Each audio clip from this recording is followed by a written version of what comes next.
আসসালামু আলাইকুম এভরিওয়ান। নীল চোখের বাঁধন গল্পের 17 নম্বর পার্ট। তো আর বেশি কথা না বলে চলুন গল্প শুরু করে দেই। অফিসার, এই লোক আমার জুসের বোতল খেয়ে ফেলেছে, একে অ্যারেস্ট করুন। খেপে উঠল লোকটা। টেবিলের ওপর পড়ে থাকা খালি বোতলগুলো আয়ানকে দেখিয়ে পশ্চিমা ভাষায় আওড়ালো, আমি জুসের বোতল খেয়েছি না, এই মহিলা টেবিলের উপর রাখা আমার বোতলগুলো সাবার করেছে।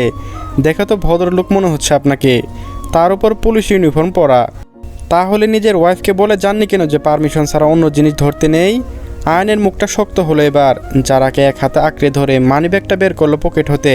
কসকসে টাকার নোটগুলো সামনে থাকা লোকটার হাতে দিয়ে ইংরেজিতে বলল, আপনার যত টাকা লস হয়েছে তার চাইতে ডাবল দিলাম, কিন্তু এরপরেও যদি একটা বাজে কথা ওর নামে শুনেছি তাহলে জিপ ছিঁড়ে এখনই রেখে দেব। থতমতো খেলো বিদেশি। পুলিশের সাথে লাগাটা ঠিক হবে না ভেবেই টাকাগুলো নিয়ে সরে পড়লো আয়নের সামনে থেকে। আশেপাশে মানুষ কমলো মুহূর্তেই, আর তখনই দু হাতে অফিসারে গাল চেপে ধরলো যারা। ফেরালো নিজের দিকে, ছোটো ছোটো চোখে চেয়ে বলল, বানর মশাই, আপনার মুখটা ব্লেজার মেশিনের মতো দেখতে লাগছে কেন? এই দাঁড়ান দাঁড়ান, তাহলে আমি ফ্রুটস নিয়ে আসি, জুস বানাতে হবে তো। আয়ান স্থবিত। সেই মানুষটার বাটারফ্লাই ছাড়া একটা শব্দ উচ্চারণ করে না। সে আজ জুড়ে বলে উঠল, কেন জুস বানাতে হবে না তোমাকে, আগে বাসায় চলো। বোকা খেয়ে ঠুট ভাঙলো মেয়েটা। কেঁদে লুটিয়ে পড়লো টেবিলের ওপর। উপায় না পেয়ে পাশের চেয়ারে টেনে বসলো আয়ানও। ইস্তস্ত সে মাথার হাত বুলিয়ে যারাকে শান্ত করতে করতে বলল, আই এম সরি বাটারফ্লাই, আমার জোরে বলা উচিত হয়নি, প্লিজ এবার কান্নাটা একটু থামাও। অফিসারের নরম সুরে কথা হলো।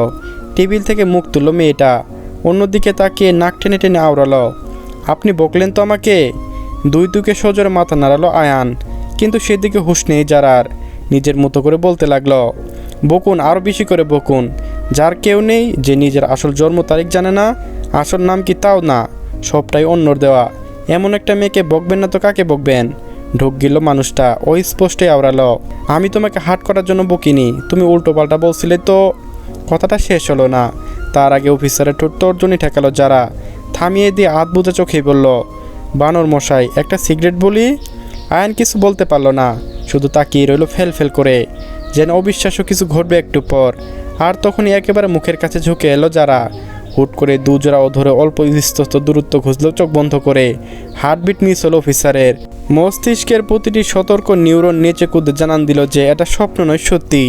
সেকেন্ড খানের বাদে ঠোঁট সরিয়ে নিল মেয়েটা, হেসে বলল, সিগারেট বলা শেষ, নিন চোখ খুলুন। আয়ন চোখ খুলল, তবে আবার নিজে এগিয়ে এসে আঁকড়ে ধরল যারার মাথার পেছনে। দ্বিতীয়বার ওই পাতলা উষ্টপুটের দখল বসালো। আগে শুধু বলল, কিন্তু এবার শেষ হয়নি এখনো। আয়ানের বন্ধ চোখের ওপাশে যারা বড় বড় চোখে তাকিয়ে, পিছনে এলোমেলো চুলের ফাঁকে মানুষটার এক হাত, অন্য হাত জুড়ে কোমর, পাতলা উষ্টপুটে সবটুকু বিচারে আয়ত্তে, যেন ওর ভিতর পর্যন্ত চুষে নিতে মরিয়ে ওই পুরুষ অধরজোড়া। শ্বাস নিতে বেগ পেতে হলো যারার। সরাতে চাইল মুখটা, কিন্তু পেরে উঠল না আয়ানের সাথে।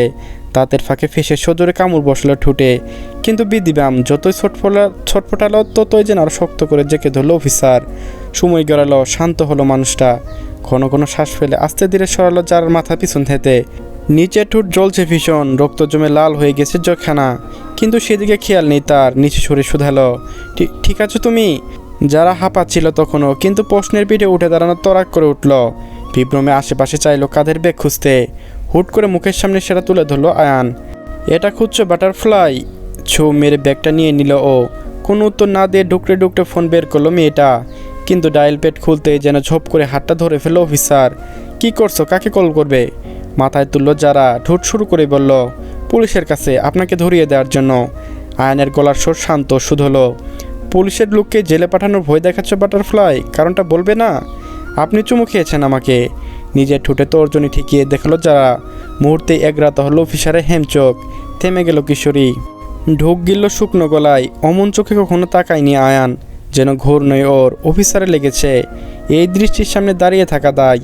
তাই তো উস্তস্ত হয়ে হাঁটা শুরু করলো মেয়েটা, কিন্তু হুট করে পিছন থেকে ওকে কাঁধে তুলে নিল অফিসার। ফরকালো ও। আয়নের হাতে বাঁধন দৃঢ়। পা সুরে টুরে নামতে চাইলো, ভারী কণ্ঠেই বলল, চুমু যখন খেয়েছি তখন তার দায়ভারও আমার। উল্টো ঝুলে গা গুলিয়ে এবার যারার। মাথাটা ঘুরছে কেমন, তবু জিজ্ঞেস করলো কোনো মতে, কি করবেন আপনি? আয়নের অন্য হাতের ফোন। ওবার ডাকছে সে। সেদিকে তাকিয়ে ভরা গলায় আওড়ালো, বিয়ে করব তোমাকে।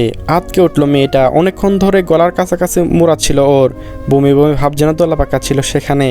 কিন্তু আয়নের মুখে বিয়ের কথা শোনা মাত্রই ভিতর থেকে বেরিয়ে এলো সব কিছু। মুহূর্তের মধ্যে ইউনিফর্ম ভিজালো অফিসারের। ভেজা ভেজা লাগতেই থামলো মানুষটা। কি হয়েছে আন্দাজ করে বরফের মতো জমে গেল ফ্যাকাশে মুখে, শুকনো ঢুক গেল পরপর। মেয়েটার কাঁধে রেখে প্রশ্ন করলো, তুমি কি? হাতের পিঠ দিয়ে মুখ মুছছিল যারা, কিন্তু লাভ হলো না। সকালে যা খেয়েছে ফের সবটাই বেরিয়ে এলো পেট থেকে। চুলে থেকে হাঁপাতে হাঁপাতে বলল, আর করবেন বিয়ে? নিউ ইয়র্কের সন্ধ্যা ঘটালো চোখের পলকে। শেহজাদদের বাড়ি সাজলো নতুন অতিথির আপ্যায়নে। রান্না বান্নার জন্য মানুষ রাখা আছে, বিধই সুবিধা হলো মরিয়ম বেগমের। আরশি কাজে সাহায্য করতে আসলেও বেচারি কাজ করতে দিল না প্রণা। উল্টে বকে ধমকের রুমে পাঠালেন যারা জন্য। নতুন বউ বলে কথা, একটু সেজেগুজে না থাকলে হয়? মরিয়ম বেগম ভারী শাড়ি পরছেন মেহমেদ হাসান পাঞ্জাবির সাথে মিলিয়ে। তবে আরশিকে ভারী শাড়ির কথা বলতে না করেই বসলো মেয়েটা। অনর্গতা হালকা গোলাপির উপর স্লিকের একটা শাড়ি নিয়ে রুমে হাজির হলো প্রণা। সাথে মেলালো গয়নার সেট, আরশিকে সাজিয়ে দিলেও নিজে থেকে। শাড়ির সাথে মেলালো ফুল স্লিভ ব্রাউন। পুরো বাড়ি জুড়ে সেন্টার হিটারের ব্যবস্থা রয়েছে ওদের অ্যাপার্টমেন্টের মতো, তাই শাড়ি পরার মতো ঠান্ডা খুব একটা লাগছে না। মেয়েটার হাতে মুলিন চুরি পরিয়ে দিল মরিয়ম বেগম। সাজানো শেষ হতেই আরশি বলে উঠল, এই মিয়াপু রেডি হয়েছে?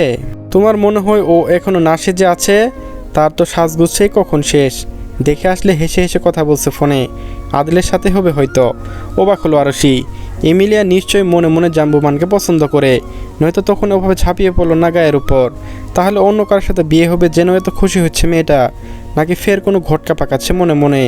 এখন তো হুট করে এঙ্গেজমেন্ট ঠিক হয়ে গেল, তাই বেশি মানুষজন দাওয়াত দিতে পারলো না। তবে বিয়েতে কিন্তু মনে করে তোমার বন্ধু বান্ধব সবাইকে বলে আসতে।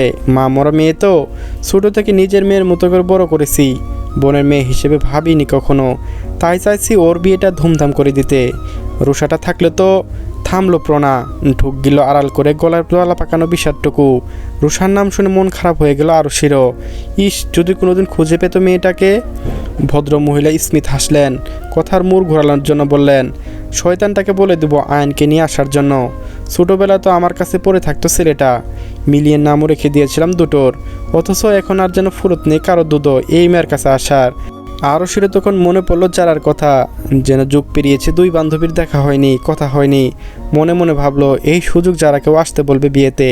তখন গাড়ির শব্দ এসে থামলো বাড়ির সামনে। ভাবনা বিচ্ছেদ ঘটলো আরশির। মরিয়ম বেগম তাড়াহুড়ো করে আওড়ালেন, ওই চলে এসেছে বোধহয় তোমার সাহেব, নিচে তো যাবে আমার সাথে। মেয়েটা না করতে পারলো না, শাশুড়ি হাত ধরে সিঁড়ি পর্যন্ত আসতে গোলা শুকনো ঢুকলো ওর। বুবান ওর সাজ দেখে কি বলে আবার কে জানে। শেহজাদ এসে গাড়ি থামিয়েছে মাত্র, হাতে একটা গিফট বক্স আসার সময় নিয়ে এসেছে আরশির জন্য। শানের মতো ধারালো মুখের বোবাদ্দর হাসি, কিছুটা বুক ঠোঁট বাঁকিয়ে ভাবছে কি রিয়াকশন দিবে ওর খরগোশের মতো গিফট দেখার পর।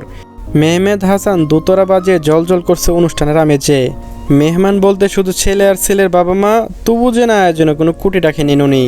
পার্কিং প্লেসে গাড়ি রেখে ইয়ার্ড ধরে হেঁটে বাড়িতে ঢুকলো শেহজাদ। অমনি কোথকে পানির গ্লাস ছুটে দুধলে আসলো আইমিলিয়া, পরনে লেভেন্ডার রঙা লেহেঙ্গা, সেজেগুজে তৈরি শেহজাদকে দেখাতে। কিন্তু মানুষটা নীল চোখও খুঁজছে অন্য একটা মানুষের গলা পর্যন্ত শুকিয়ে আছে না দেখা তৃষা। কি হলো ভাইয়া, পানির গ্লাসটা ধরো আর বলো আমায় কেমন লাগছে। শুধুমাত্র এঙ্গেজমেন্টের দিন বলে বড়সড় একটা ধমকের হাত থেকে বেঁচে গেল এমিলিয়া। শ্বাস ফেলল শেহজাদ, অগত্য পানির গ্লাসটা ধরে মুখে তুলল, চোখ গেল সিঁড়ির উপরে। হালকা গোলাপি রঙা শাড়ি পরে মায়ের সঙ্গে দাঁড়িয়ে আরশি, একেবারে সাদা মাটা সাজ, তবু কি চোখ ধাঁধানো সৌন্দর্য।